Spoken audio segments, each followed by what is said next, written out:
Welcome everyone to wherever you are in this time zone. We have an amazing webinar presenting for you today on amniotic membranes. Joining us will be Alan Sachs, who will be my co-host, who probably needs no introduction, as well as Heidi Hunter, who will be hosting our Q&A. We have a whole host of amazing speakers from around the globe today, including Dr. Art Epstein. For those of you who don't already know, Dr. Art Epstein is a native New Yorker, growing up in the Bronx from State University of New York, where he was the college's first resident in ocular diseases. After starting his practice in Phoenix, Dr. Epstein co-founded Phoenix Eye Care and runs the practice's Dry Eye Ocular Surface Disease Center. As you may already know, Dr. Epstein is a fellow of the American Academy of Optometry and is a prolific author.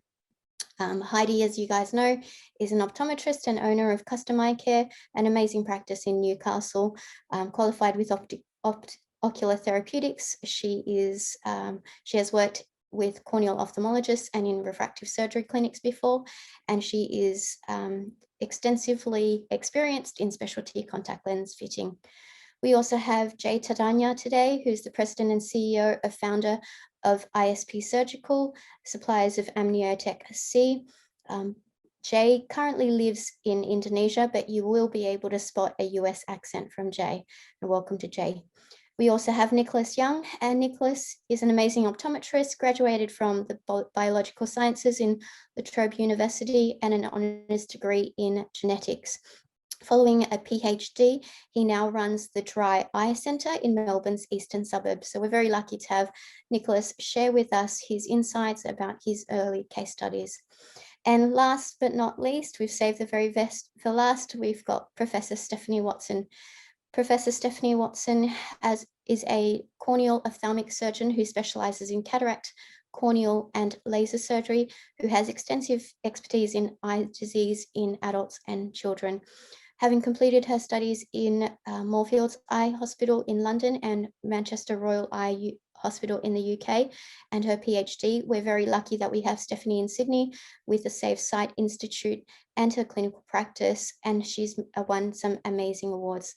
So without further ado, I'd like to start off the webinar with a quick poll, if that's okay, Ben. The poll we want to start off with is poll question 1. Do you feel confident in prescribing amniotic membranes for a patient in your practice that might benefit from this therapy? So a yes, a no, or a maybe. We want to also probably ask this question later because we want to see what you've learned from the webinar and to see if this has been helpful for you. So just a few quick moments for everybody to answer. Great. So at the moment, we've got 10% of attendees on a yes. We've got 58% of attendees on a no, and we've got 33% of the audience on a maybe. It will be really good to have a look at how that changes. And without any further ado, I'd love to pass over to Art to share his insights about amniotic membranes for optometry. Thank you, Margaret. Let me get my screen shared here. And that should be good. Okay. Let me make sure this is going to work. Okay, good. So there's my headline slide. By the way, I was very impressed with the responses from the audience. One of the things I've learned a long time ago is that the smartest clinicians very quickly realize they don't know what they don't know. And if you don't know what you don't know, then you have a foundation for learning what you should know and want to know. So this presentation is really an overview. There may be some duplication with some of the additional presentations. We've been very fortunate in the States. Optometry has had access to amniotic membrane for many, many years. I recall referring a patient some years ago to Sheffer Singh, who was one of the pioneers in amniotic membrane in Miami from my practice at that point in New York. I thought he was going to do a stem cell transplant, but Sheffer rather decided to use amniotic membrane with good success. And from that point on, it's been perhaps the most remarkable technology I've ever seen for surface reconstruction. I've seen literally true miracles, and I'm going to share some of that with you. Yeah. Okay, we'll do it that way. As is typical in the United States, this is just a list of my disclosures for those of you who actually know me, and I do have a lot of friends down under. You know, I pretty much say exactly what I think, regardless of who's sponsoring it. And these are companies that have been kind enough to sponsor research or lectures and so on. None of this actually reflects any of the sponsorship. So we're going to be going over an introduction and background into the use of amniotic membrane and its predecessors. We'll talk about specific disease states. Epithelial basement membrane dystrophy, EBMD, is fairly common, certainly in my practice. Recurrent corneal erosion, persistent epithelial defects, which really enters more into the domain of the cornea specialist, but we see a fair amount of it. And corneal ulcers and infectious keratitis, which is an area of particular interest for me. And then we'll talk about neurotrophic keratitis and a new concept, neurogenic dry eye, in the presence of hopefully finishing the paper in the next month or two on several cases, and also the use of amniotic membrane in severe ocular surface disease. And then we'll kind of wrap it up.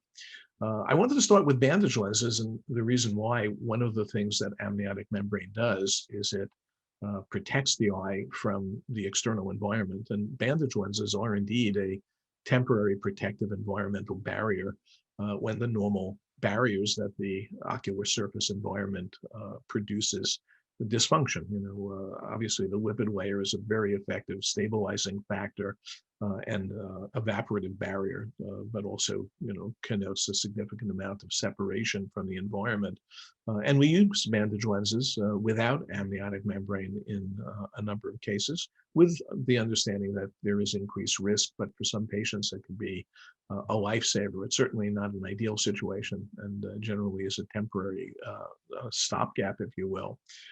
We also are very much involved and we see increased interest in regenerative medicine and how it's applied to dry eye and ocular surface disease, as well as meibomian gland dysfunction. So certainly everyone, I suspect, is familiar with the use of autologous serum.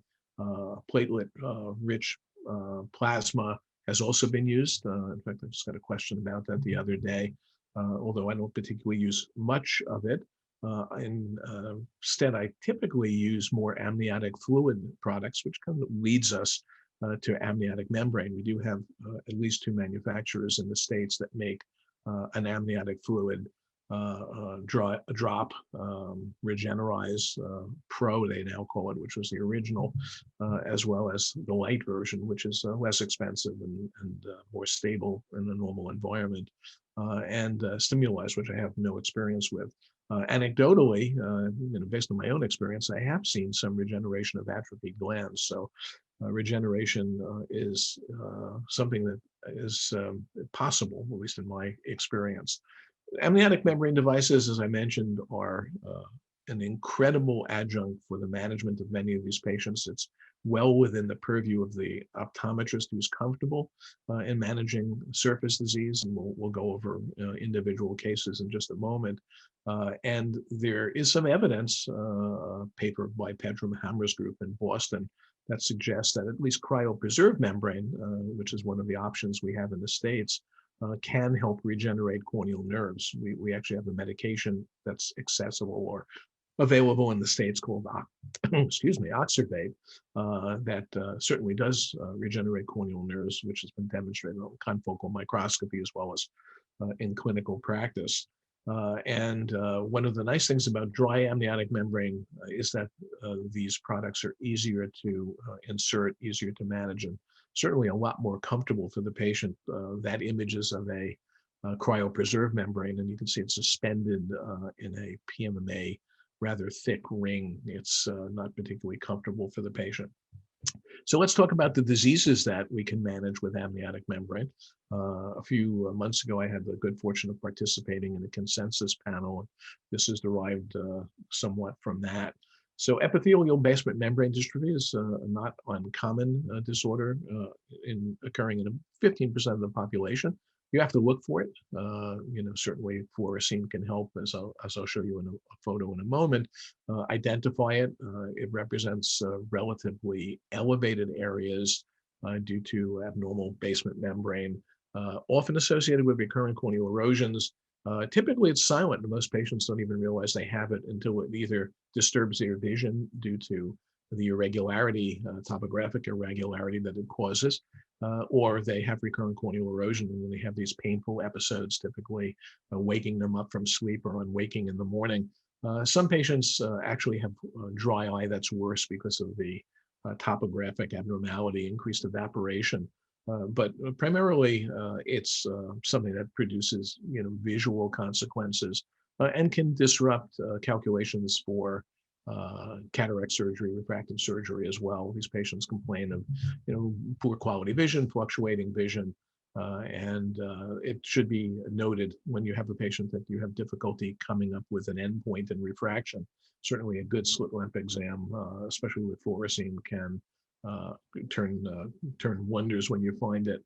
Now, EBMD has been traditionally treated with lubricants, hypertonic solutions to prevent the sloughing or the adhesion of the cornea, the fragile cornea to the lid and being pulled off.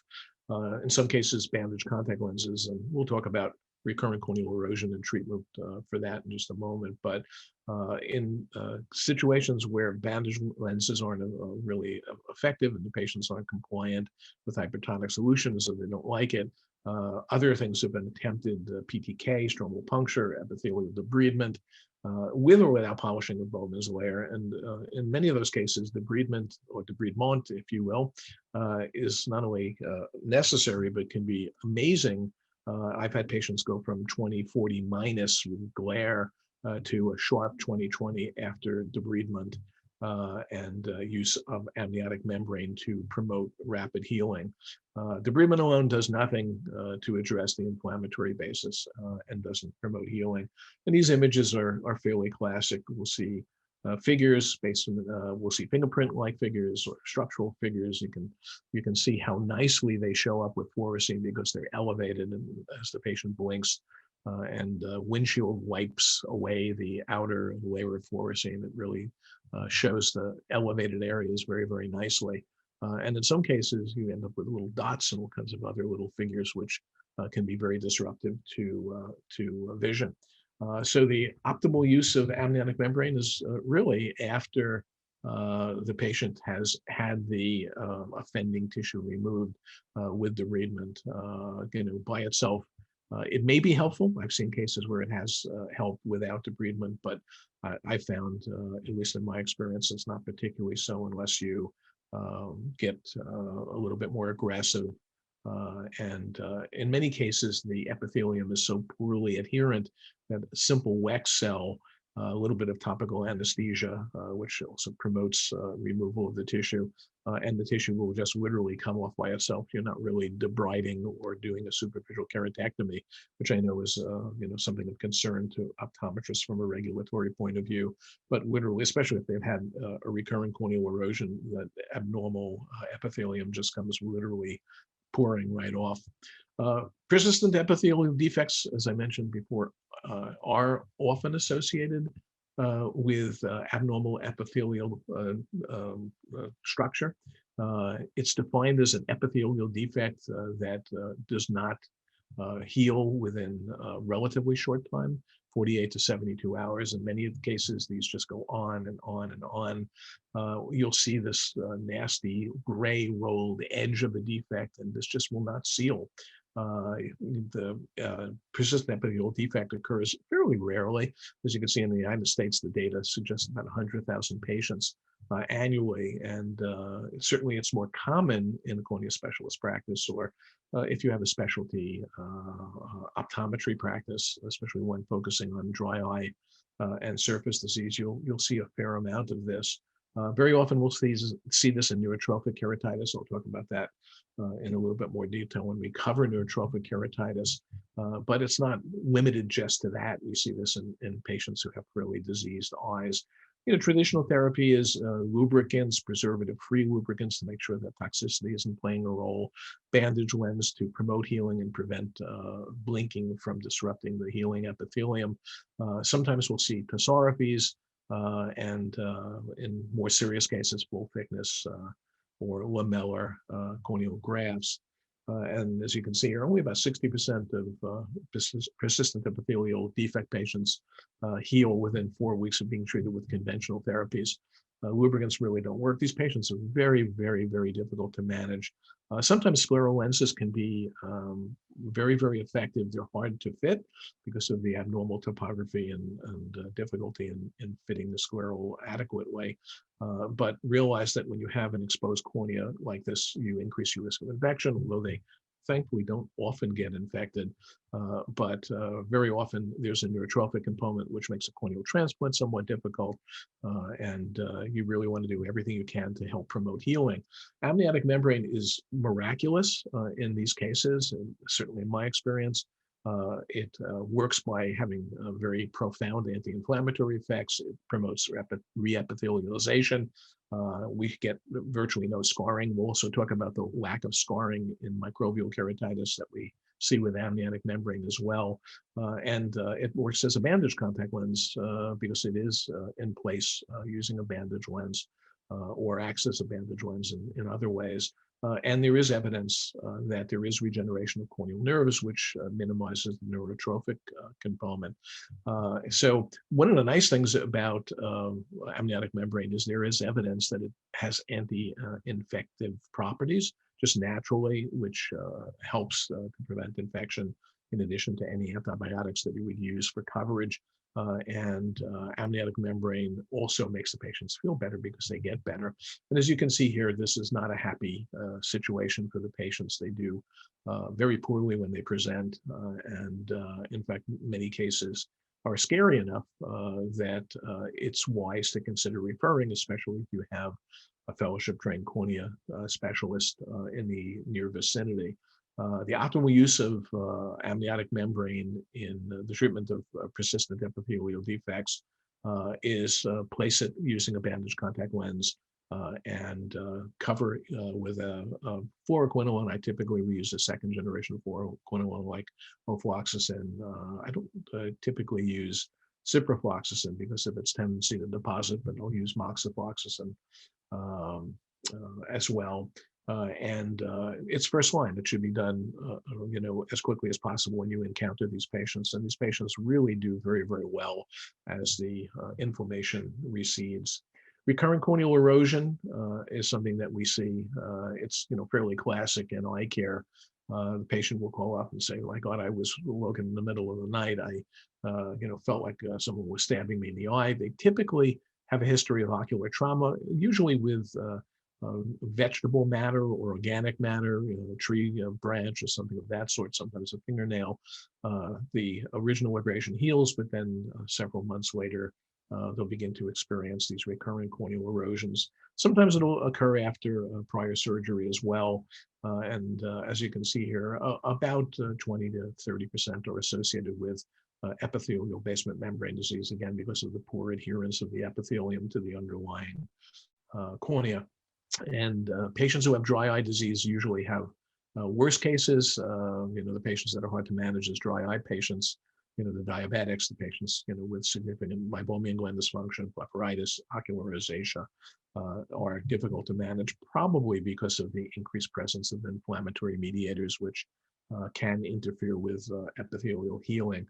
I'm not sure if you have Xiidra lifitegrast down under, but it's one of the dry eye. In fact, it's one of two currently approved medications for the management of dry eye. And it's a surface active anti-inflammatory, blocking T-cell adhesion to the ocular surface, at least from a theoretic mechanism of action. And we've had actually good results with recurrent corneal erosion using that in these patients, in part because it does help manage the inflammatory components of dry eye, but probably as well as the inflammatory components of recurrent corneal erosions. Limitations of conventional care is that these patients do miserably because you're giving them hypertonic saline or ointment and not very happy about that. Antibiotics, lubricating drops, bandage contact lenses, sometimes when they're really in pain, cycloplegics, and so on. These are really more stopgap solutions, not very effective or efficient. Drops and ointments are not always effective, and in-office procedures such as punctal occlusion, which has been advocated in the past, in my experience, don't really work very well at all. As I mentioned before, lifitegrast has shown some promise. And the other surgical options, anterior stromal puncture, just leave scarring.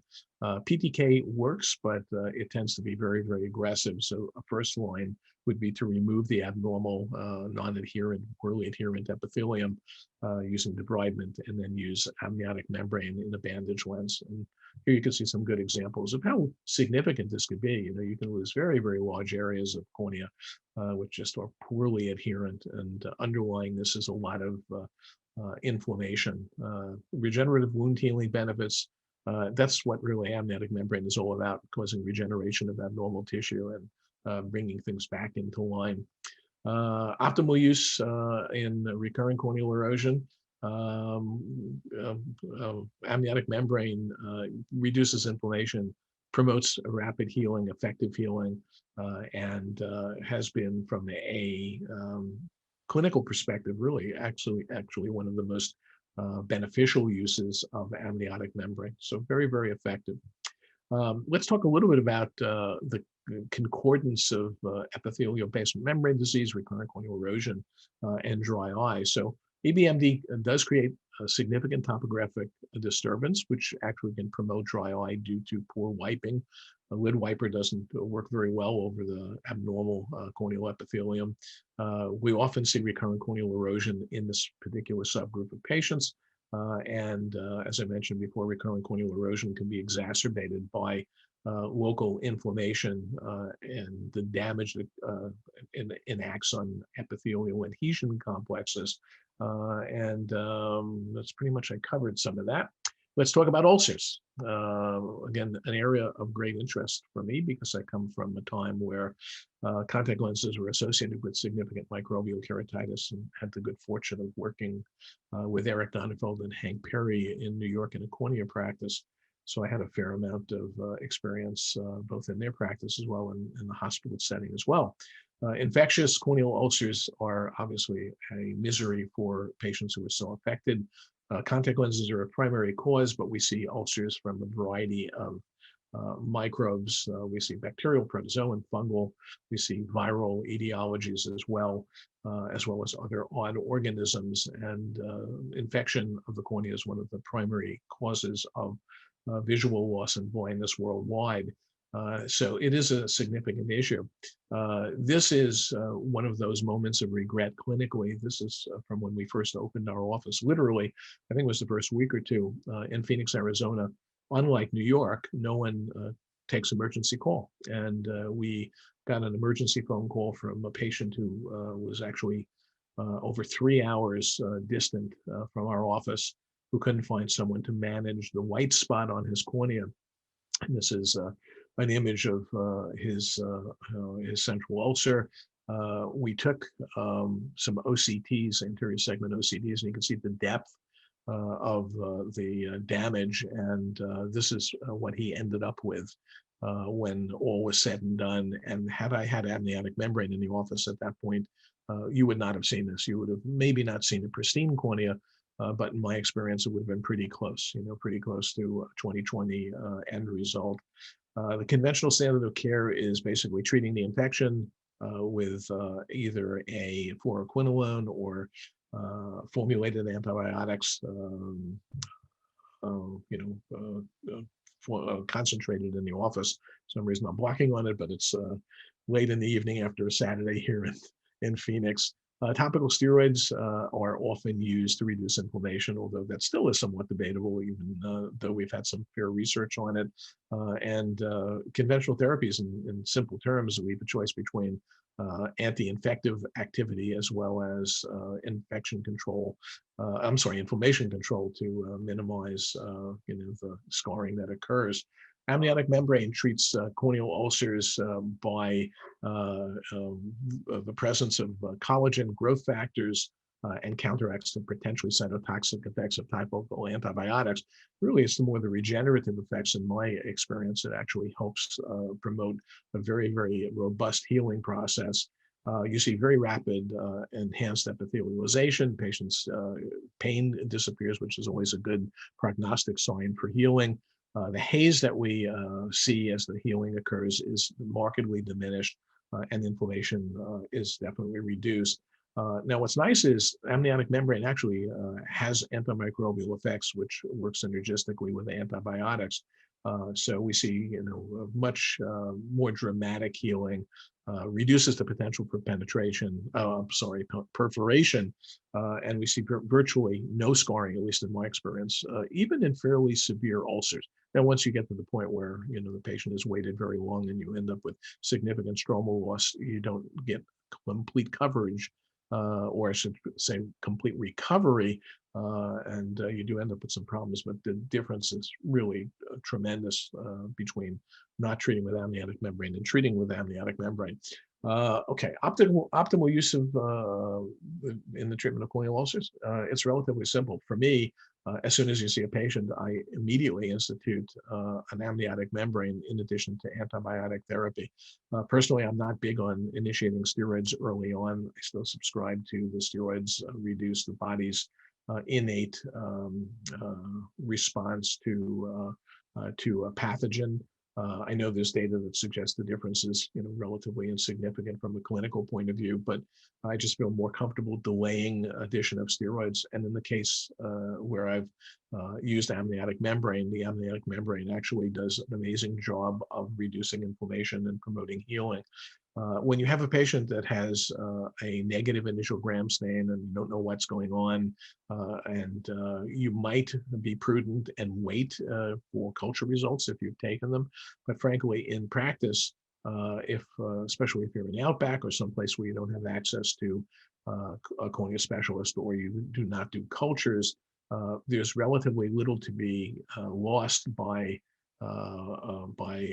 well, I should say there's little to be gained by waiting or delaying the use of amniotic membrane in most of these cases. Again, that's in my experience. Your mileage may vary, as we often say in the States.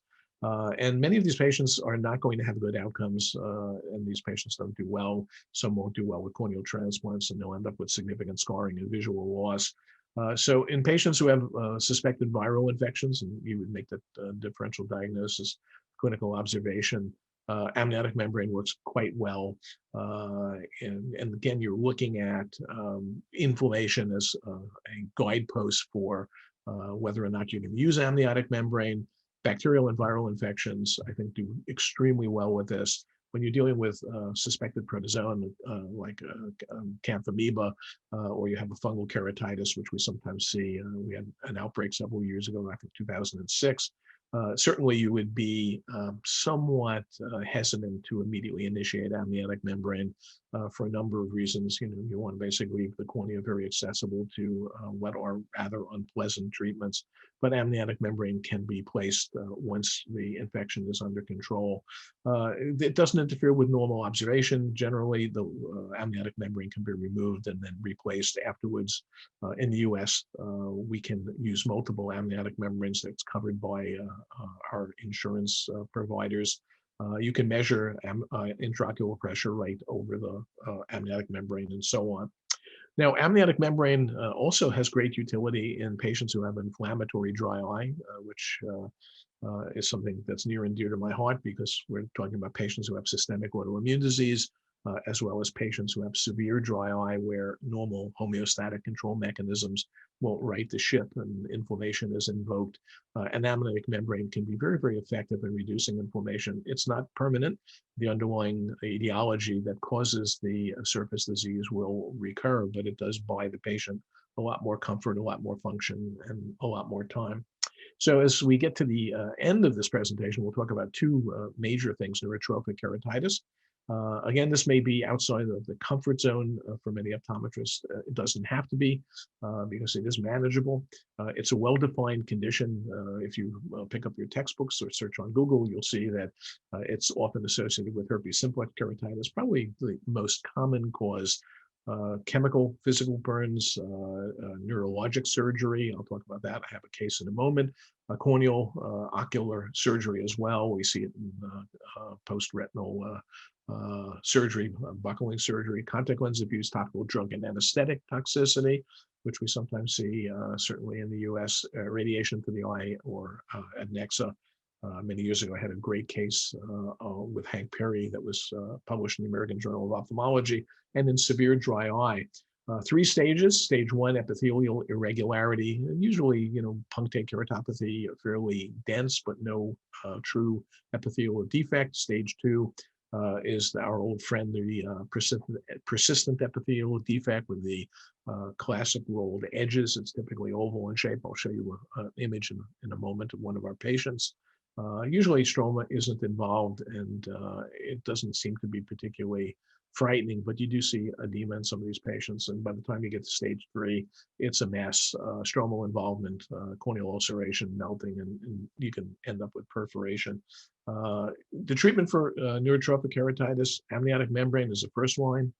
Again, that's one of my patients that we use a cryopreserved membrane on, and oxervate, synandromin, which is recombinant epithelial neurogrowth factor. It's actually produced by E. coli that have been reprogrammed, if you will, to produce this recombinant epithelial nerve growth factor. And this is absolutely mind-boggling in terms of what it does. Here's a neurotrophic keratitis patient who was referred in. She had gamma knife surgery for tic douloureux, trigeminal neuralgia. It was an absolute agony. The surgeon unfortunately missed and damaged the portion of the trigeminal nerve that manages corneal sensitivity. And she came in with this nasty, cheesy looking ulcer and no corneal sensitivity in the affected eye. And she went on to stage 2. You can see the ulcer. It was getting really nasty looking, and it progressed. And we finally used amniotic membrane to manage it. And you can see, significant improvement. And then treated her with oxervate, and that's an image of the after. So if you superimpose the before and then after together, you can see, how impressive this treatment can be. An additional form of treatment. So actually, for some reason, my Zoom sometimes bounces back my voice. Anyway, this is a very quick little segment on neurogenic dry eye, and essentially what it focuses on is we're increasingly recognizing that much of what we now term dry eye is actually a wiring issue. This is not something I'm going to go in now, but essentially a loss of homeostasis, which is recognized as the primary cause of dry eye, is a neurosensory or neuroeffector abnormality. Neurogenic dry eye is described in the veterinary literature as a loss of parasympathetic innervation for the lacrimal glands in dogs primarily. Very, very severe disease. In fact, cyclosporin was introduced specifically to treat those dogs. In humans, we see progressive dry eye primarily driven by neurosensory effector failure. And it is the missing link, I think, in understanding homeostatic control mechanisms. It's probably the reason why we have 100 times more corneal nerves than we have in skin tissue, for example. We'll learn that the cornea is the most heavily innervated tissue in the body, but we very rarely ask why. And the reason is those nerves weren't just thrown there for no reason. They do things we don't fully understand. And we are beginning to unravel the mysteries. This is not the place to discuss it in detail. I promise to come back at some point to have a more comprehensive lecture if you guys like. But I want to get my first publication out before I do. And there's a tremendous amount of supporting data and literature. Here's a 34-year-old female who had really severe, progressively worsening dry eye. no history of systemic disease. Her cornea showed mild, diffuse fluorescein staining. She had moderate MGD with obstruction and mild gland loss. She responded really well to traditional therapies in IPL, and then suddenly decompensated fairly rapidly and present with a red inflamed eye, this very large neurotrophic ulcer right in the central cornea, essentially a sterile melt, and her right eye vision, had tanked. The left eye was unchanged. Saw the lamp exam, and the other eye was fairly consistent. And you can probably see the edge of the ulcer. It's not, unfortunately, a very good picture. And you can see the stromal edema that was associated with it. She was treated with amniotic membrane, dry amniotic membrane, and you can see she did well with a little bit of haze persistent. And then she was treated with oxervate, and you can see a miraculous recovery. In fact, not only did it treat the neurogenic components or the neurotrophic components, but she had virtually no staining in that eye. And then, of course, came back for a follow-up and complained that her right eye was just absolutely wonderful. And unfortunately, her left eye was now the problem eye, and we ended up treating that eye as well. So since treating that patient, we've identified, actually at this point, well over a dozen patients with neurogenic dry eye, and it includes patients with chronic severe dry eye, post-retinal surgery, contact lens overwear, post-refractive surgery, as well as severe chronic exposure. Here's a patient that had chronic exposure, but it's neurogenic in nature. So the one piece of advice I would give you for that, sort of a little pearl, is take that cotton wisp check patients for corneal sensitivity. I think that would be very productive. And with that, I will pass this back. Thanks very much for that, Art. I think you had us all on the edge of our seats. You are the gift that keeps on giving to the CCLSA, so we always appreciate your insights and your case studies and your teachings for us. Next up, we have Associate Professor Dr. Stephanie Watson. Sorry, I've just given you as many titles as I can, Stephanie, to talk to us about advanced amniotic membranes and surgical cases of amniotic membranes. Thank you, Margaret. I'll just share my screen here and hope that goes well. Okay, so, and I'll just go to the slideshow. Okay, I hope that's all working. So I'm going to talk to you about how we've been using amniotic membrane in ophthalmology practice. And basically, our clinical uses sort of revolve around using it to treat persistent epithelial defects. And probably the commonest setting we see that in is with patients who've had surgery for ocular surface squamous neoplasia. Because the neoplasia typically affects the limbus, and often they get treated with agents such as mitomycin C, which are toxic to stem cells. Following keratitis, patients may be left with a persistent defect, partial limbal stem cell failure, and neurotrophic corneas. Amniotic membrane has also been used for limbal stem cell failure and transplantation, corneal perforations, and as a conjunctival replacement. Now, the reasons we use amniotic membrane is because it can promote healing. There's basically two sides to it. There's a basement membrane side and a stromal side. And the stromal side is meant to contain growth factors that mean that the amniotic membrane can act like a biological contact lens. The basement membrane side can actually be a physical substrate. So when you've had a persistent epithelial defect present for some time, the basement membrane of the cornea gets destroyed. And this makes it hard for the defect to heal because there's nothing for the cells to grow onto. And in this case, in this instance, the amniotic membrane can replace the basement membrane of the cornea. You'll recall the corneal structure. You have the epithelium sitting on the Bowman's layer. And when you're using amniotic membrane for persistent defect to replace the basement membrane, you're replacing this Bowman's layer so the cells can grow on top. This is the case of persistent epithelial defect in a patient with partial limbal stem cell failure. You can see the limbus here is quite vascularized, and there's this persistent epithelial defect here. The patient had had a recent keratitis, but the infection was fully resolved. And we took them to theatre to put on the amniotic membrane, which we obtained from the New South Wales Eye Bank.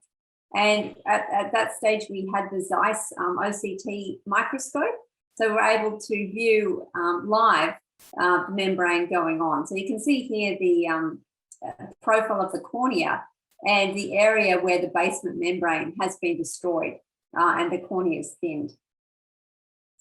Now, this is video that I'll play just pieces of. So what you can see here, first off, is that this is the defect here.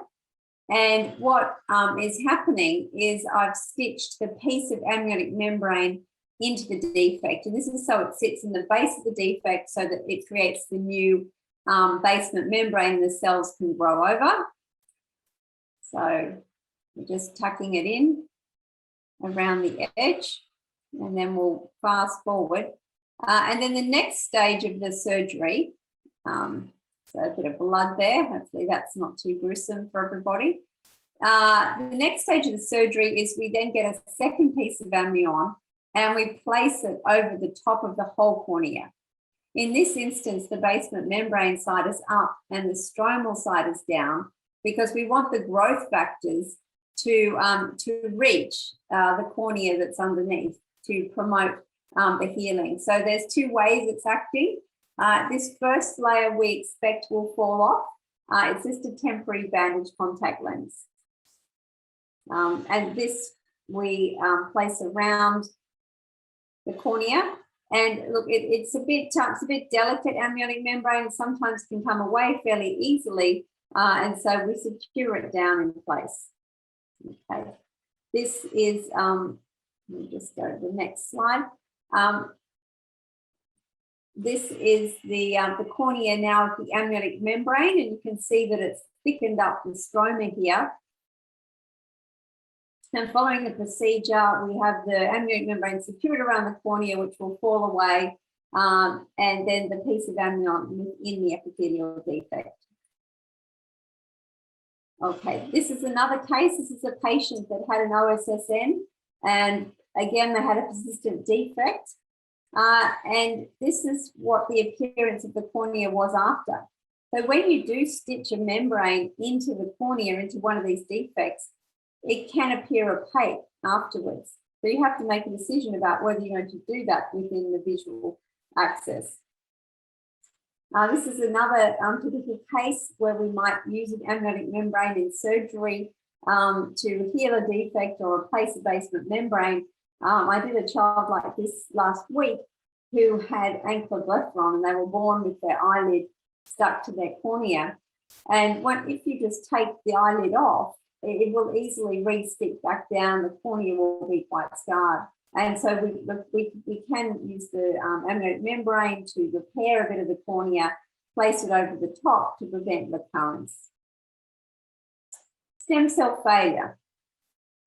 So there are many causes of stem cell failure. The most common that we see is a chemical injury, and this typically affects a young working age population, but it can occur even following infection, following treatment of OSSN and glaucoma surgeries, and in some cases be hereditary.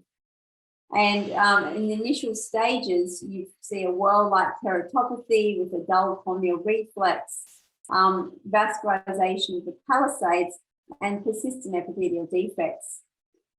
Now, amniotic membrane is just one tool in the range of treatments that you might need, and it's important to remember that you always have to avoid any preserved topical therapies. Now, in this setting, the amniotic membrane transplantation is basically to try to facilitate reepithelialization. It's one of a number of surgical treatments that may be used, but because it doesn't actually replenish the stem cells, it works better in cases where there's partial limbal stem cell failure. Just a note down below that if you do have ongoing inflammation, that typically leads to ongoing stem cell loss. And so it also is a balance of treating any inflammation that's there. But you have to be very careful if you're using topical steroids, as there's a big risk of infection if they're used with things like contact lenses. So this is a patient of mine who had a severe chemical injury from beer line cleaner when at work. And the white is very bad in a chemical injury because the white indicates that there's total ischemia of the tissues. With fluorescein, there was complete de-epithelialization of their corneal and conjunctival surface. So to promote healing, we placed multiple amniotic membranes on his ocular surface over a number of months. Each membrane sort of, came away after about 4 to 6 weeks. The other use of amniotic membrane for stem cell failure is actually to use it to deliver stem cells. So some groups are growing little stem cells on amniotic membrane and then placing the membrane on the cornea as a way of delivering the stem cells. We've delivered the stem cells with contact lenses. Other groups have tried a number of different substrates. Thirdly, corneal perforation. This is a Seidel test, which you can see is positive. There's increasing leak of aqueous displacing the fluorescein. And with corneal trauma or perforations, the principle is really that we want to stop the leak to preserve the eye and maintain the vision. If it's a very small leak, less than 2 millimeters, then often they'll heal just with a bandage contact lens alone, or you can glue them. But if it's a larger leak, you then have to stop the leak with something. Now, traditionally, we do a lamellar graft for this. We have no shortage, for emergency surgeries, we're able to obtain corneal tissue. When I was in Vietnam, they had trouble obtaining corneal tissue, and so they repaired a lot of their perforations with amniotic membrane. This is a lamellar graft here for a perforation that was about 3 millimeters big. This is a photo showing an amniotic membrane used for perforation. And what you do is, instead of stitching in the corneal tissue, you stitch in the membrane, but underneath it, you cut up lots of little pieces of amnion to try to physically replace some of the cornea that's melted away. But tectonically, they may not work as well as some lamellar corneal tissue. Lastly, amniotic membrane has also been used as a conjunctival replacement. With pterygiums that are temporal and nasal, you may not have enough conjunctiva from an autoconjunctival graft to replace the conjunctiva at the site of the pterygium. And people have used amniotic membrane as replacement for conjunctiva, choosing either the nasal or the temporal instead of the autoconjunctival graft in that area. But some of the studies that have been published show that it doesn't work as well as an autoconjunctival graft.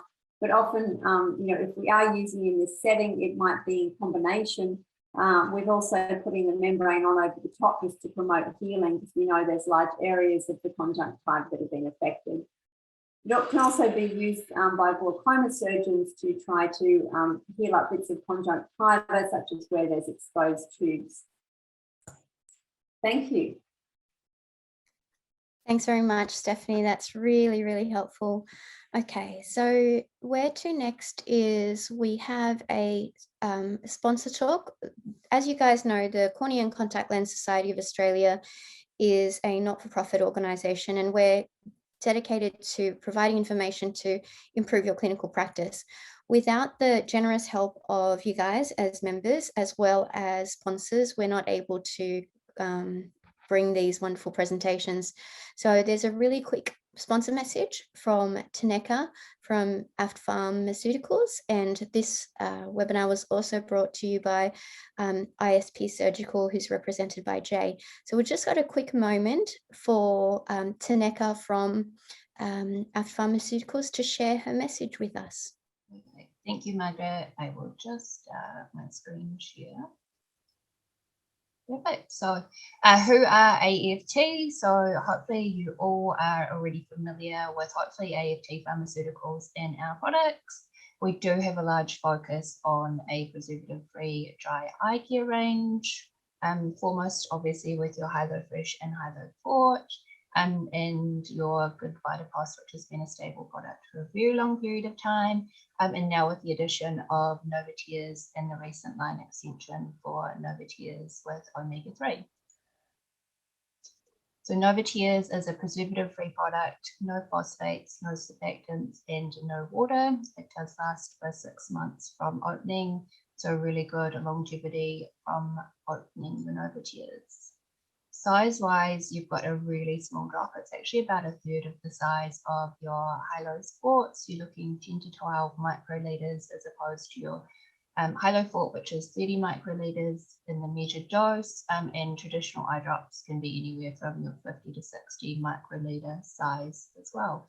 So you get full coverage from 1 drop of Novatears over your cornea in about 3 seconds.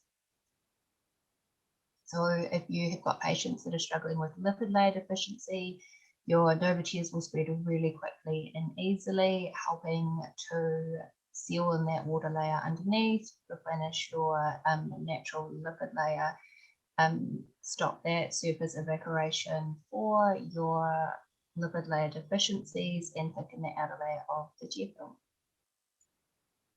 So Novatears and contact lenses, we have had approval for Novatears and contact lenses with your silicone hydrogel lenses and your hydrogel lenses. So great when you have got a patient who is maybe struggling with end of day comfort and is already wearing something like your daily wear silicone hydrogel, you could use your Novatears with those types of lenses. If you do need anything from us, especially with your states that are currently in lockdown, definitely reach out at the moment. Best way to do that through head office, phone call or email. And it's something that we are able to do while you have got those states in lockdown at the moment as well. If you are looking at something to get a little bit more information or even replenish your testers in the practice, please reach out and get in touch. Thank you. Thanks very much, Tanika.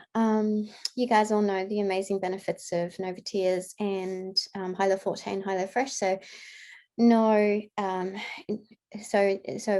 we're all very grateful for the products that we bring up. So next up we have Nicholas Young. We've had some really good, amazing talks from Stephanie Watson to cover amniotic membrane in surgery, and Dr. Art in covering amniotic membrane in the US. And Nicholas can bring some really good local insights as far as how to use amniotic membranes in Australia and in his case study that he's had some experience with. So over to you, please, Nick. Okay, thank you for that. Just share the screen. Okay, well, thank you very much to Art and to Stephanie. To Stephanie, I don't envy your task in theatre. Looks rather daunting. To Art, I can only say I'm in awe at just how far progressed the Americans are with this kind of technology, but also how much encouragement it gives us to move forward with it in Australia. I want to just present one case study today, and we've done a number of these amniotic membranes now, but I think this is a particularly interesting and representative case, which I hope the audience will find interesting.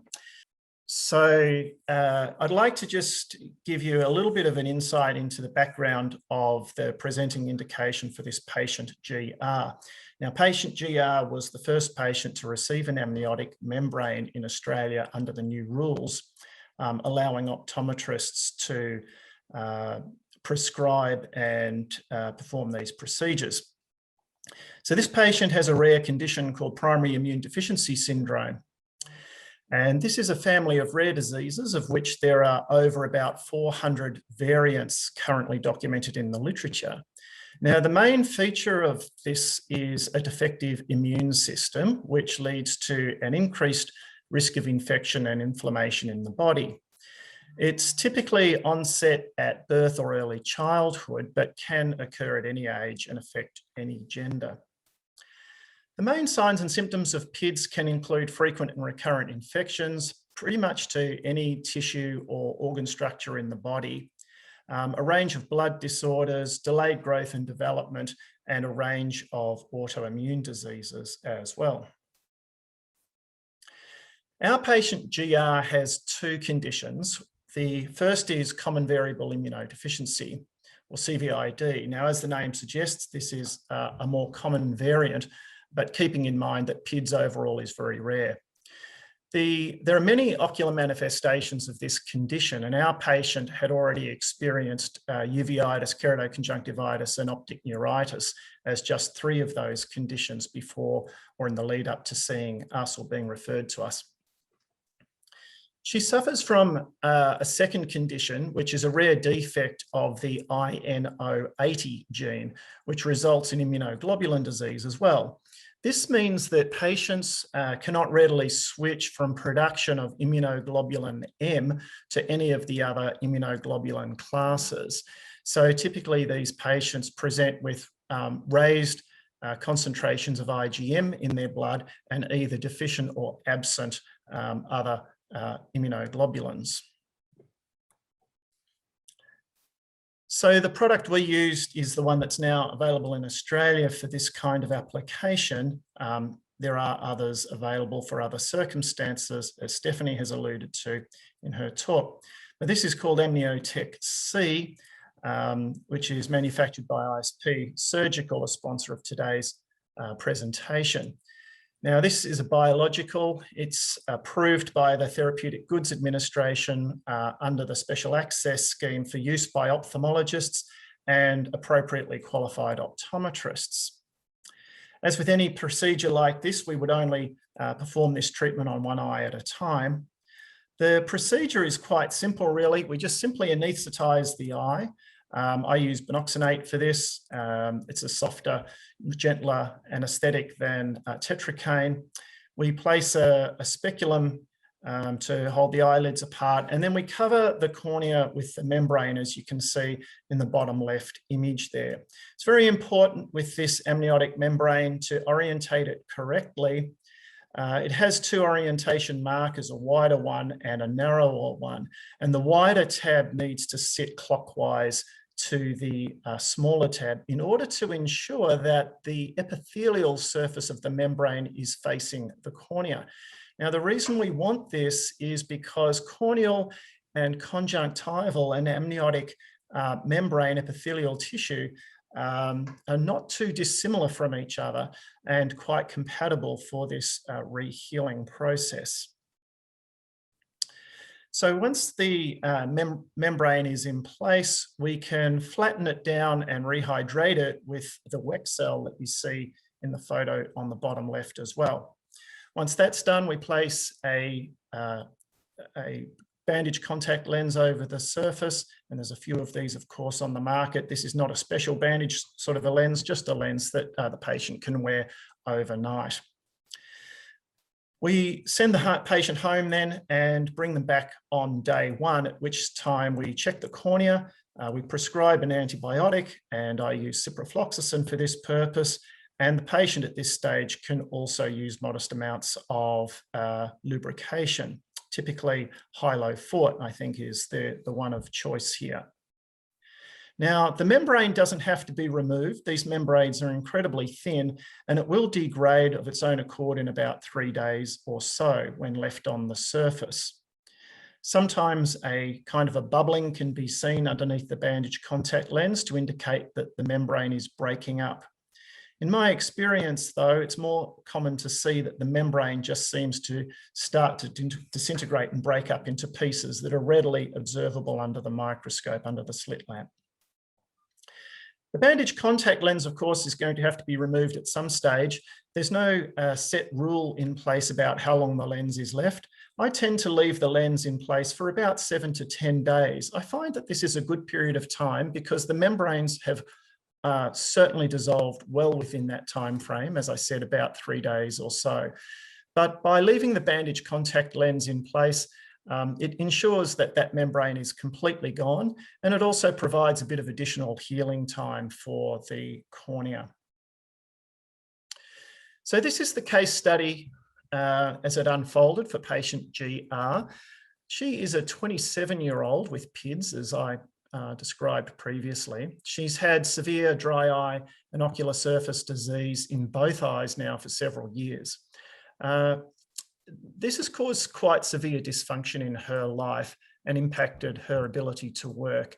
So just to give you some more perspective on this, she is a primary school teacher, but was basically only working part-time because for anything up to a couple of weeks at a time, she would take time off work to basically sit in a chair at home with her eyes closed because of the physical discomfort associated with just keeping them open.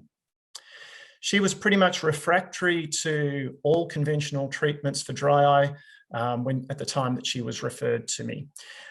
When I saw her, the only thing that I could do with her that provided any relief was to put a bandage contact lens on her. But of course, this isn't ideal management because with the condition of her cornea, she needed ciprofloxacin. And of course, we don't want to be doing that for an extended period of time. So on day 0, her vision wasn't too bad. She had vision of 6/7 in the treated eye, which is the left eye. That was mainly due to some confluent staining, as you can see on the panel right at the bottom on the left. The panel up top on the left shows what her eye looked like on the day.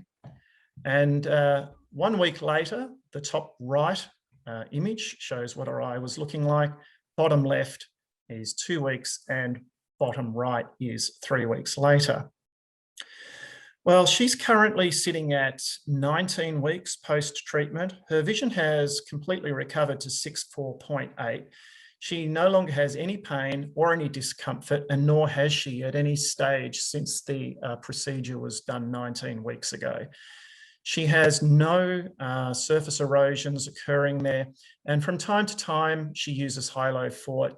Just if she's indoors with artificial heating, she finds that a little bit difficult for her eye. So successful was this treatment that we then went on to treat her right eye, and that was done 2 weeks ago. Now, her right eye signs and symptoms were less severe than the left. However, 2 weeks later, which was actually last Friday, I spoke to her again. And once again, her signs and symptoms are completely resolved. So I think we have to be careful, obviously, about drawing too much from one case report. And I understand that. But I think that this is a pretty exciting result for this particular patient. And as I said at the beginning, I think that this also provides us with a great deal of hope and excitement about some of the conditions that we're going to be able to treat into the future. Now, as I said, I have done a number of other amniotic membrane procedures since this one was done. And I think it's probably too early to report on those, and the therapeutic indications for placing those membranes is quite different. So I think at this stage, I'll say that we're progressing well and we're happy with our results to date. But this particular result we thought was worth presenting today. So I hope you've enjoyed that. Thank you. Hand back to the panel. Thanks very much, Nicholas. That's a fantastic case study that you shared with us. I'd just like to take the stage, if that's okay now, with a case study that I've had. Obviously, of course, there's many different simpler amniotic membrane indications, but the one that I want to cover, I just want to do a little bit of intro and preamble to. The case study I'm covering is an alkaline concrete cleaning reagent burn.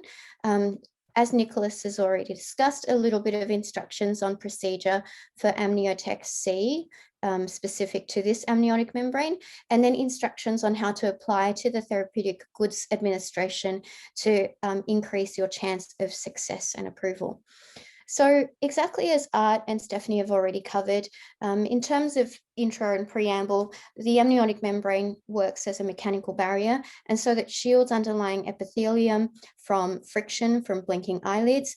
It promotes epithelial growth thanks to its growth factors, differentiation, migration, and adhesion. And as Stephanie mentioned, it works as a basement membrane of the amniotic membrane because the basement membrane of the cornea and the conjunctiva serve as an excellent substrate or foundation for epithelial growth, and it reduces apoptosis. The other reason why it works is that it reduces inflammation. It has excellent anti-fibrotic properties, and those will be present in the case study that I discuss. As you know, our corneal fibroblasts, aka our corneal keratocytes, are highly specialized fibroblasts in the stroma. And so while they're dormant, they maintain corneal transparency. But when the eye has undergone trauma, they become active and thus corneal scarring forms. As the amniotic membrane works, it inhibits proliferation and differentiation of corneal, limbal, and conjunctival fibroblasts to inhibit this scarring. It induces apoptosis of inflammatory cells, and then it expresses its growth factors. It's also anti-angiogenic, so it produces potent anti-angiogenic factors, which of course then inhibit blood vessel growth, which is present in the case study that I want to discuss too. Obviously, we could talk about all basic anterior eye case studies where you've got any sort of pathophysiology that's occurred on the corneal surface or the anterior eye, and amniotic therapy is helpful in those instances. But also, while it's doing that, it has these wonderful antimicrobial properties.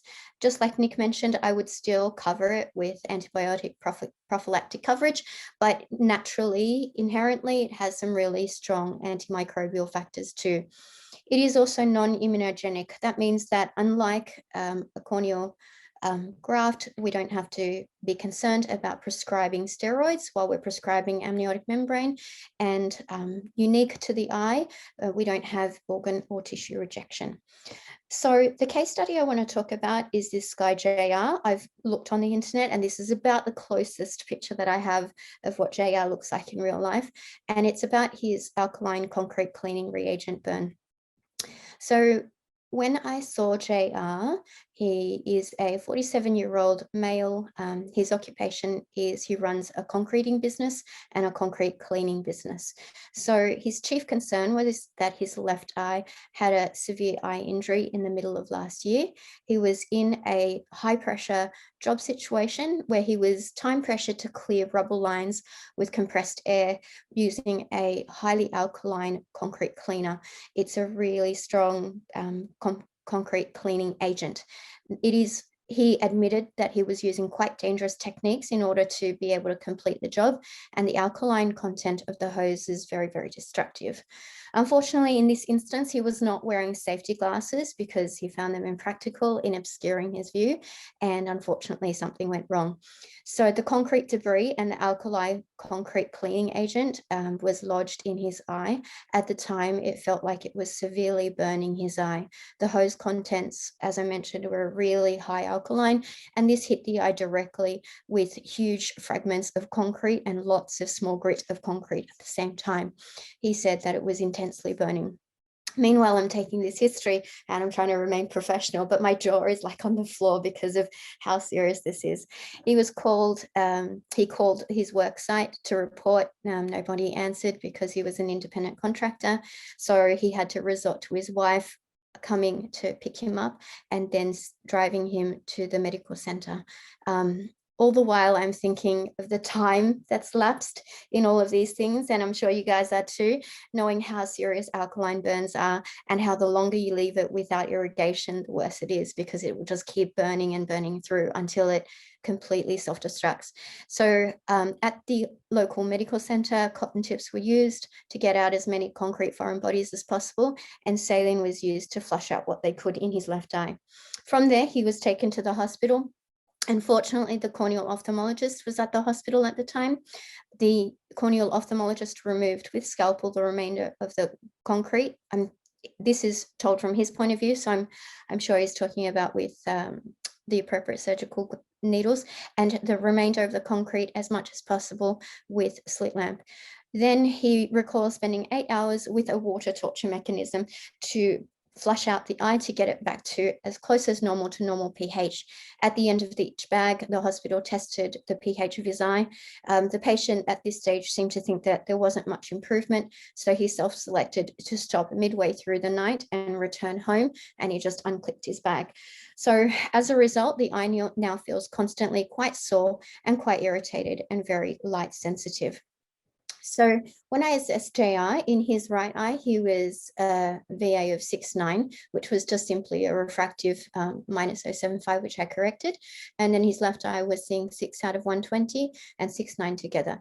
His current regimen for managing the symptoms was to, as at a minimum, to use 1 drop of Biont's about every hour for his left eye, and his Prednisol he was using 2 to 3 times a day for the irritation symptoms. He was referred to me by his corneal ophthalmologist to consider prescribing a bandage contact lens for, and also to consider specialty contact lenses if there was any possibility of improving his VA, but we were not certain that could be done. So when I saw him under the slit lamp, this was his corneal staining. There was, as you can see in the photo there, there's irregular extensive remodeling on his corneal surface, and left residual corneal scarring is quite profound as well. Interestingly, his contact lens vision picks up quite well. Thank you, Sclerals. And Mr. Paul Rose K2 XL semi-sclerals picked up his vision from 6/120 to 6/21. We discussed amniotic membrane therapy, we discussed the procedure, and he opted to go ahead. I applied for the special access scheme via email, which I'll show you in the next couple of slides on how to do that. And you will get a reply from the special access scheme in about 2 to 5 working days, and then you do need a signed consent form. The Amniotic C kit contents, as Nicholas has alluded to, include your wax cell spears, it includes your McPherson forceps, it includes an instruction kit and the amniotic membrane itself.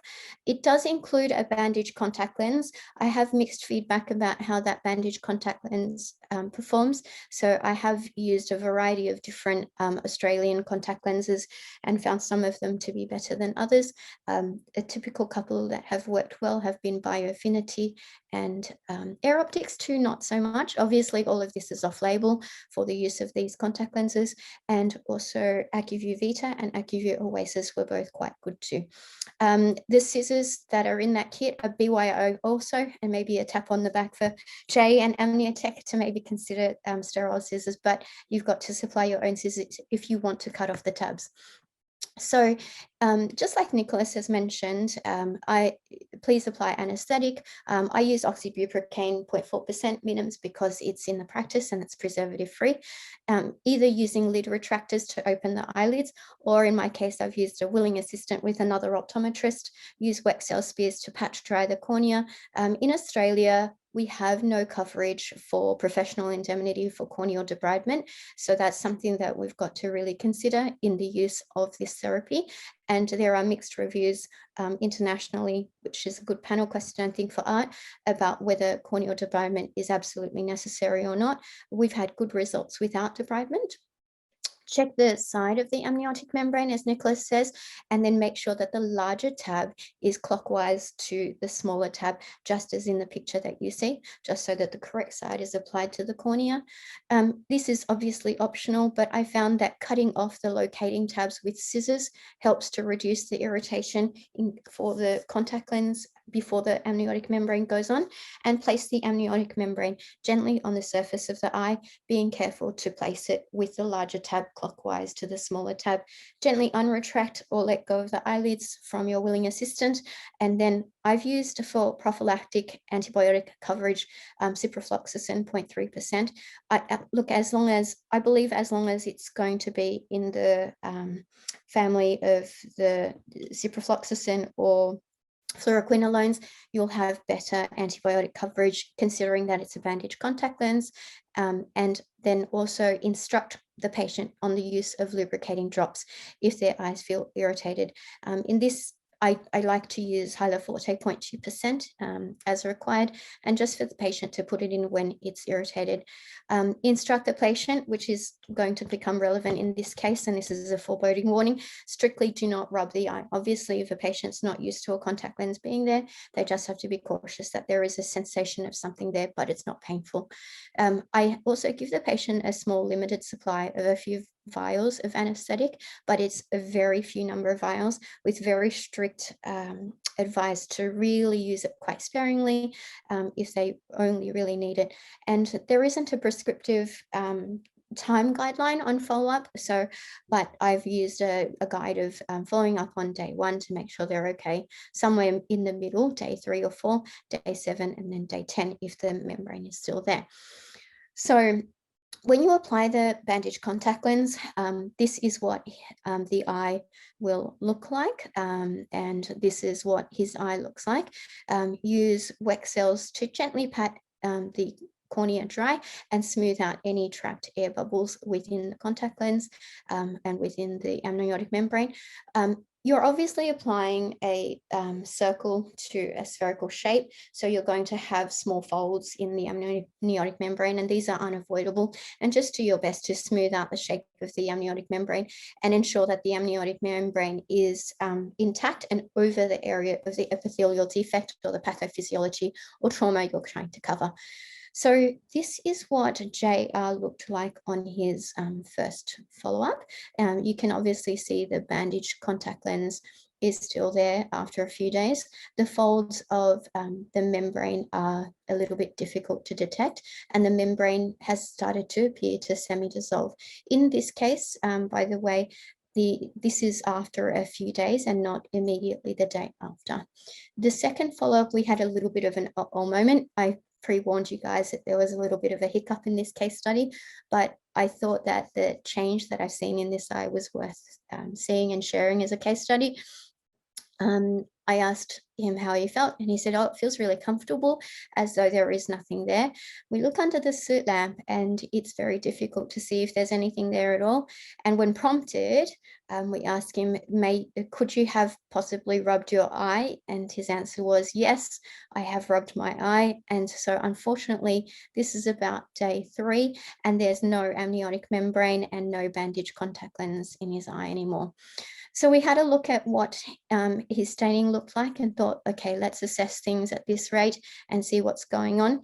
This was his corneal staining, as you may recall, pre-amniotic membrane application. And so this is his corneal staining post the interrupted amniotic membrane therapy after day 3. You can see already there's a significant reduction in corneal staining for his eye. This is the before picture on his left, on your left, sorry, of what his eye looked like. And this is the after picture. So, you know, this is amniotic membrane interrupter. So maybe not a perfect case study, but also in that limited time, you can actually see that the membrane has done an amazing job already of a huge amount of change in his corneal surface. And I'll just walk you through some of the things that I could see. So if we zoom in really close, you can see on the left, there's quite a lot of corneal neovascularization and quite a lot of stromal scarring. And when you look at the neovascularization, you can see that some of those blood vessels curve all the way up and have developed all the way up to his pupil margin. And then on the right, you can see that the blood vessels have actually really fairly regressed. The caliber and size of the blood vessels have actually reduced, and quite a lot of the changes have occurred too. Now, next one, if you see, is multiple blood vessels on the side here. And again, if you move over, look to your right, you can see that the caliber of those blood vessels are certainly reduced in diameter, and the ability to see the blood vessels transparency is also reduced too. If you look now at the stromal opacification in the cornea across the 2 black arrows, and then if you look on the right after day 3, you can see there's a huge difference in the transparency. So if you look at the before and the after, even after a limited time period of 2-3 days, you can actually see that there's a huge difference in his appearance. So I asked him how he felt about his eye and what the difference was so far. He said that I don't feel the need to use Prednisol anymore at all, which is fantastic. He doesn't feel that gritty, constant, perpetual irritation coming out of that left eye anymore. He, at the beginning when I first met him, instead of being on Bionteers, I switched him over to Hyloforte. So he was saying that he was using Hyloforte and only feeling the need to use Hyloforte twice a day now. And in verbatim, he says, left eye feels pretty comfortable these days. It's a lot better than it felt before, and it feels a lot less irritated. So the moral of the story and the outcome of this is we're going for round 2. for amniotic membrane, given the first one was amniotic membrane interruptus, thanks to his accidental rubbing. And of course, I could have maybe, I know that we've only had the amniotic membrane therapy for a short time, so I thought I'd share this one with you because I liked how much of a difference it made for him. But I'm sure I can keep going as far as sharing other case studies in the future. But this is a sort of innovative, incredible therapy that will help many different people with dry eye and simpler conditions. And I liked how much it helped him in quite a complex condition. So looking at his pre-application visual acuity, as you may recall, his left eye was able to see 6 out of 120, and then his post-amniotic membrane visual acuity is now 6 out of 30, thanks to the clear patches that have come up in his corneal stroma. His specialty contact lens semi-scleral, we put it on quickly just to have a quick look. You may recall that it was 6/120, and then it's now 6/21. Sorry, we still have to put the new contact lens on, so the final results are yet to be determined, but no doubt I'm excited to see that it's improved better than 6 out of 21 to give him more meaningful vision out of this eye. So this is a watch this space, but already I'm quite impressed with what the Amniotic C amniotic membrane can do for my patients and for what your patients will be able to experience too. So how do I make it easier for you guys in terms of applying for it? So let's talk about the special access scheme. This is your category B form, which you can get from Cameron from Designs for Vision, the local distributors of Amniotic C, thanks to ISP Surgical. In the first category, you'll see pretty easy details, so patient details and their Medicare number and stuff.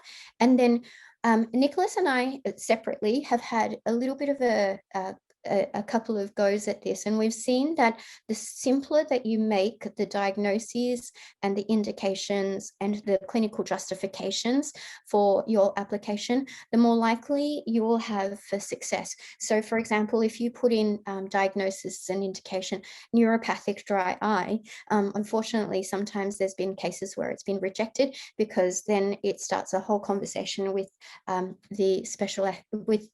TGA around why aren't you putting them on pain medication and different things like that. So I've just placed down things when I've seen it as severe dry eye to sort of indicate more appropriately just a higher rate of success. And then similarly, for example, JR suffers from severe dry eye symptoms, unresponsive to other standard treatments, and should benefit from this amniotic membrane treatment. You'll see the next box in the form, which says product details. And in that product details form, this stuff I had to learn the hard way. So I'm just going to share with you what I learned so that it's easier for your application too. So the trade name is Amniotic-C. So sponsor and local supplier is Designs for Vision. It's a biological product, as Nicholas has already mentioned, and the active ingredient is amniotic membrane. The dosage form is in a contact lens, and the route of administration is topical application. Dose and frequency is 1 application for duration of treatment, and expected duration of treatment is 3 to 10 days. This stuff is pretty easy. This is your detail, so you should know that. And then the final box is to email your form to sas.@health.gov.au, which is on the top of the form. You can fax it, but I don't know, I don't even have a fax machine these days, so email is preferred by them. Okay, and so that's my part of sharing my case study of amniotic membrane. And what I would like to do from here is hand over to, I've seen some great questions come through for Q&A. Please keep those questions coming, that's fantastic. And I'm going to hand over to Heidi, who is going to chair the session on our question and answer panel. Thanks, Heidi. Pleasure.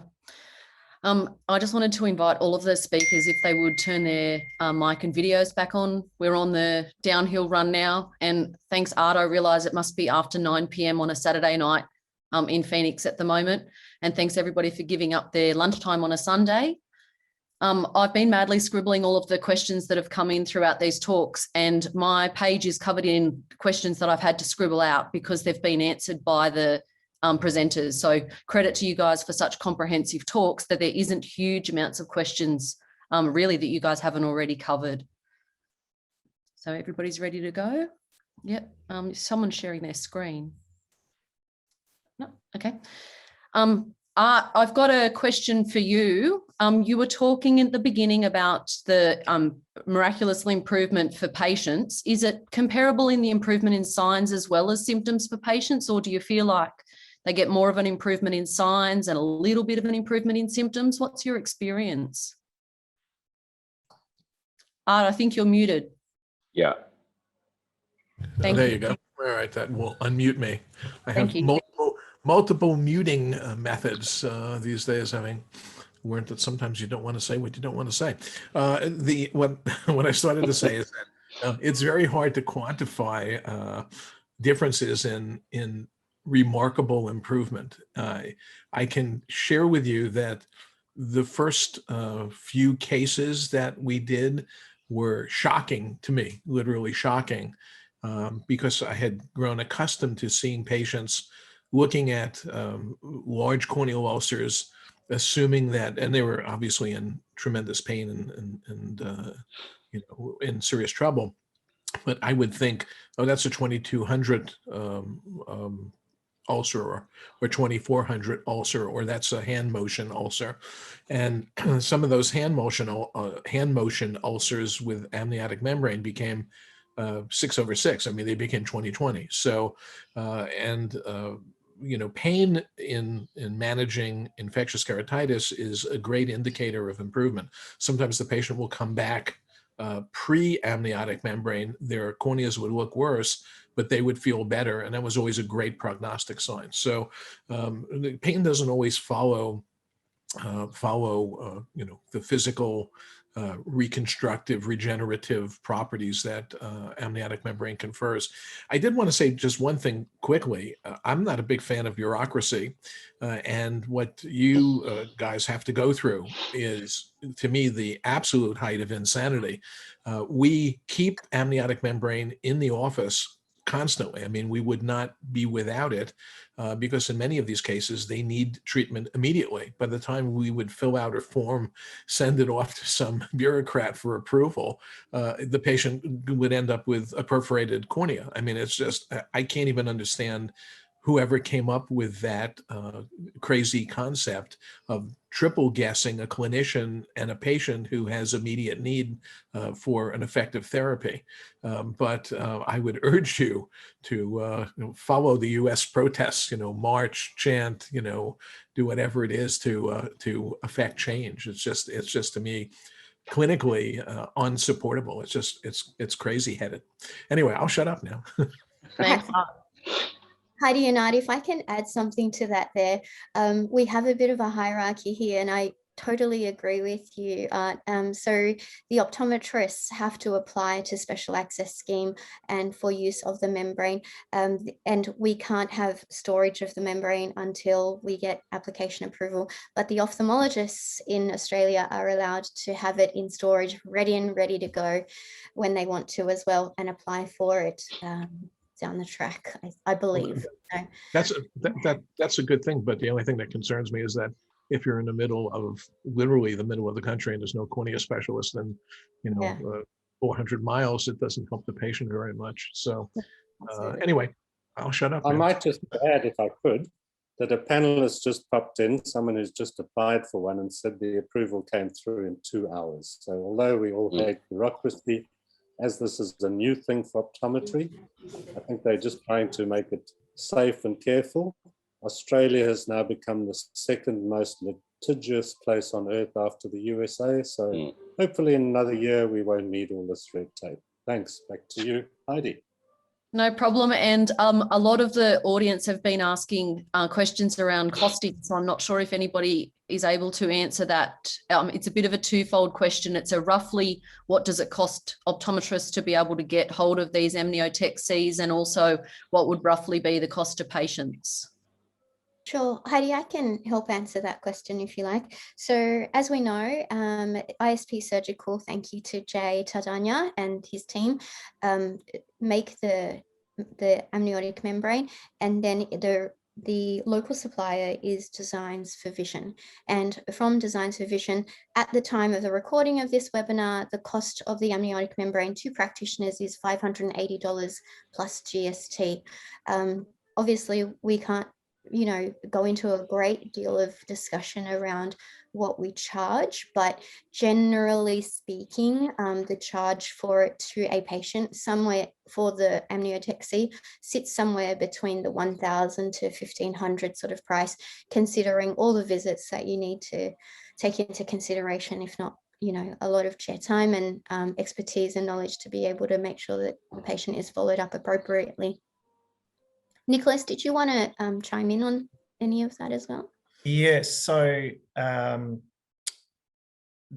just one comment about access and storing these devices on site. There was, in the lead up to getting approval for optometrists to use these, it was originally thought that we would actually be able to avoid the Category B approval process. So now at the last minute, it seemed that that became an unwanted hurdle.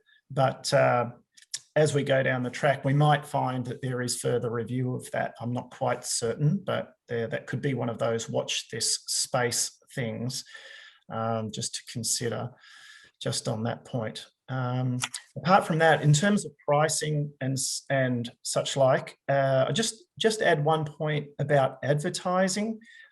We're strictly prohibited from advertising these services, and to some extent, I think that too many discussions around pricing might be considered negatively by the TGA as well. So I think, as Margaret said, we know what the base price is from Designs for Vision, but beyond that, the prices we set in our own clinics are very much up to us. But I agree with Margaret. Obviously, there's quite a lot of chair time here, and you have to consider that there's also a possibility that things might go wrong and the patient might require more visits than you were anticipating. So just keep that one in mind. Thank you. And some more questions have come in. One of the attendees has asked, is Amniotic C available for under 18s as well as over 18s in terms of use and also TGA approval? Yes, so I can answer that too, if you like. So there's no age restriction really. There could be a common sense restriction depending on the age of the person if it's a child, but no, people under the age of 18 can receive amniotic membranes.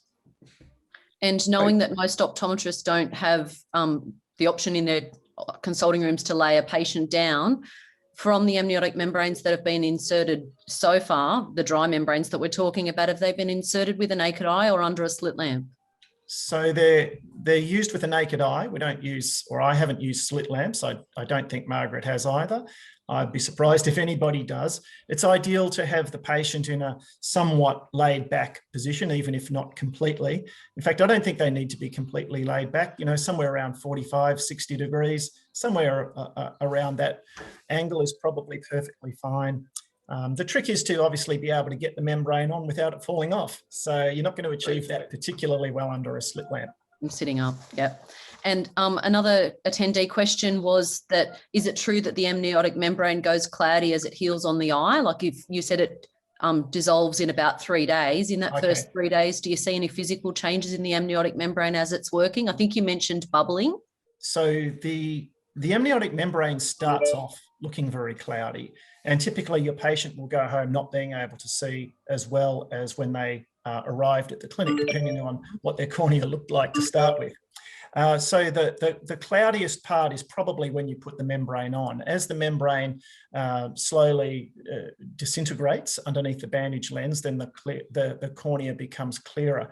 I've spoken to, I recall when I spoke to Jay right at the beginning of all of this, he told me to look out for the bubbling underneath the bandage lens. Now, I haven't seen too much of that yet. There's a little bit of bubbling that goes on, but I'm paying more attention to, I suppose, that breaking up. It's a bit like a sheet of ice. If you whack a sheet of ice and it starts to fracture and break up, that's the sort of appearance that I've been noticing with my patients so far. I don't know if Margaret's noticed anything different, but...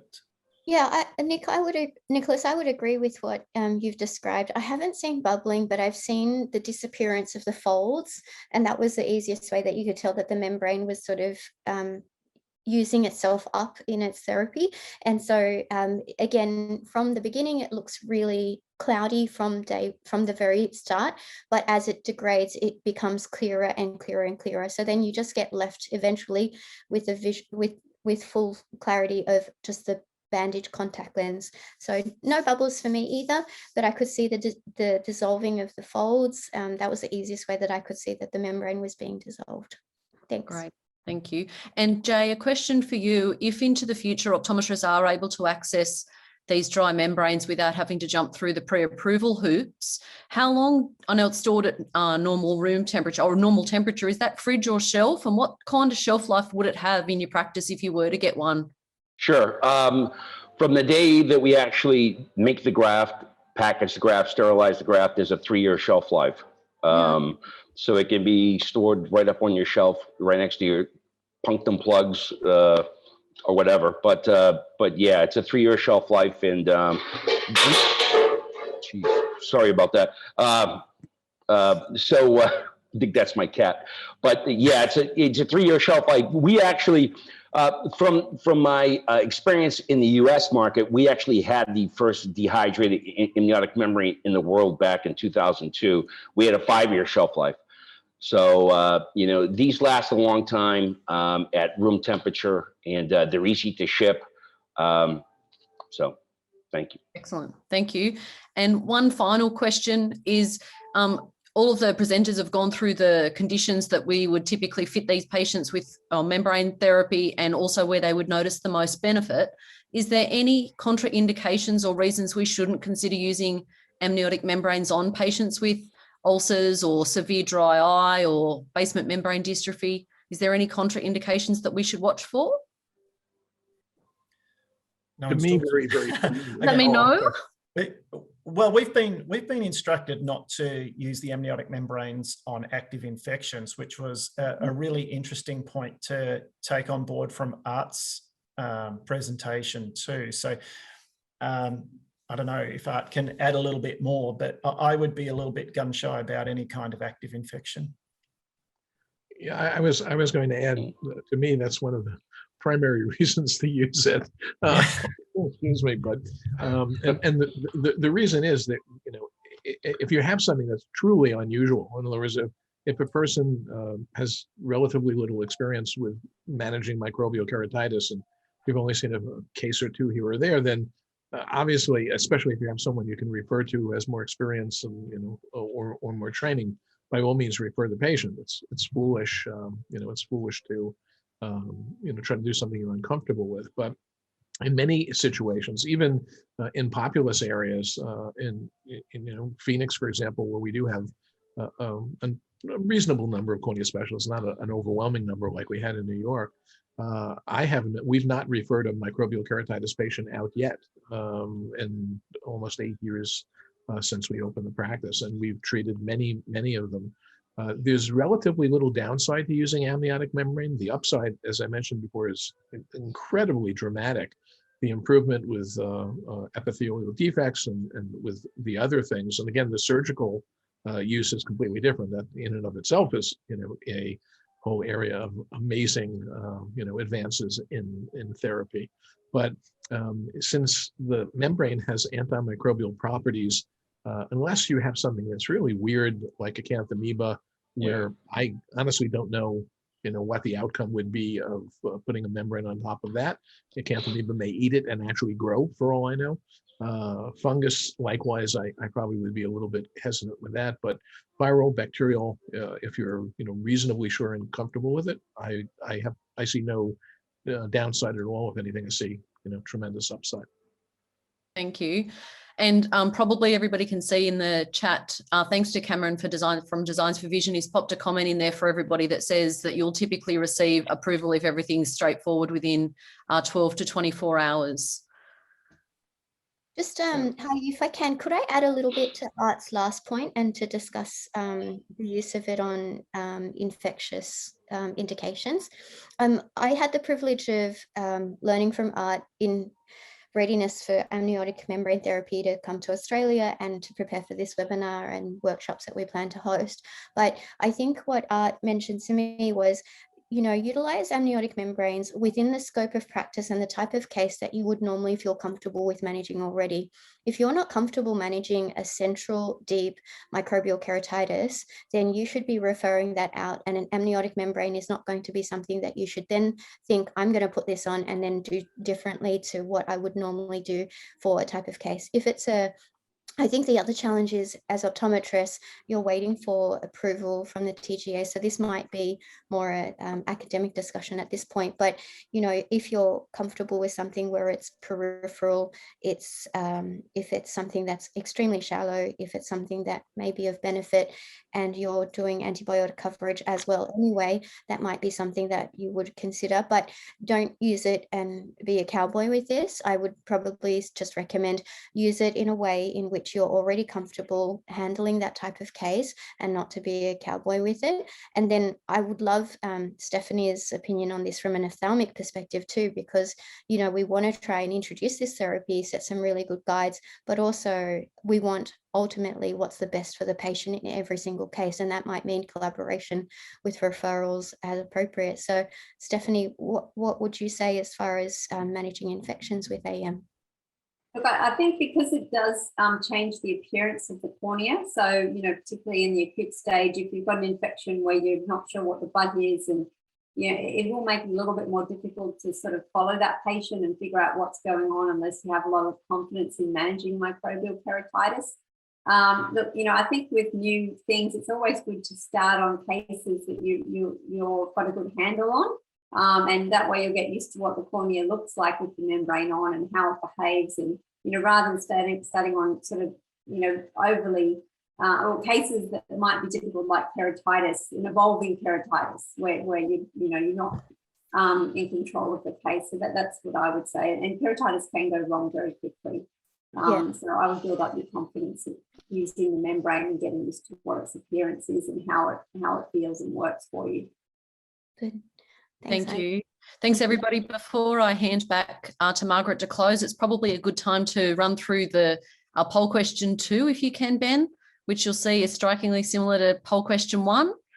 And it's just to get an idea on how everybody's now feeling with their confidence applying amniotic membrane therapy. So following this webinar, do you feel confident to prescribe amniotic membranes for a patient in your practice that might benefit from this therapy? So if we can just give everybody a few seconds to answer that one for us. And then Marg, if you're happy, I can hand back for close. Sure, thanks Heidi. Okay, great. Responses are in. This is really good to see and very promising. So following the webinar, how many attendees and optometrists in the audience would be happy to prescribe for a patient that might benefit? And the yeses are now at 50%, whereas as we started, the yeses were about 10%, I believe, guys. Is that right? Yeah. The no's are at 4%, and we've got lots and lots of blue fence sitters. And then the maybes are at 46%, where probably once we start to see the yeses come back with their really positive feedback, then some of the 46% of the maybes will turn into yeses. So that takes it to probably about 96% eventually that'll be probably happy to prescribe. So that's great. Thanks, guys.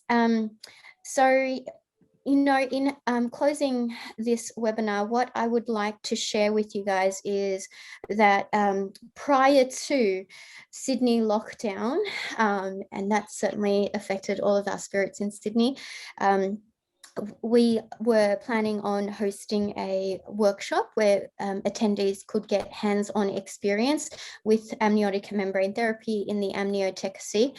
Tentatively, this is still going ahead, but it's just going ahead once we can confirm that it is a safe endeavor to do so. So I guess watch out for emails and for taps on the back from us around future events where you guys can have a play with these and learn a little bit more, and then also start to apply them if you need that extra support with jumping aboard, especially the maybes, it looks like, as well.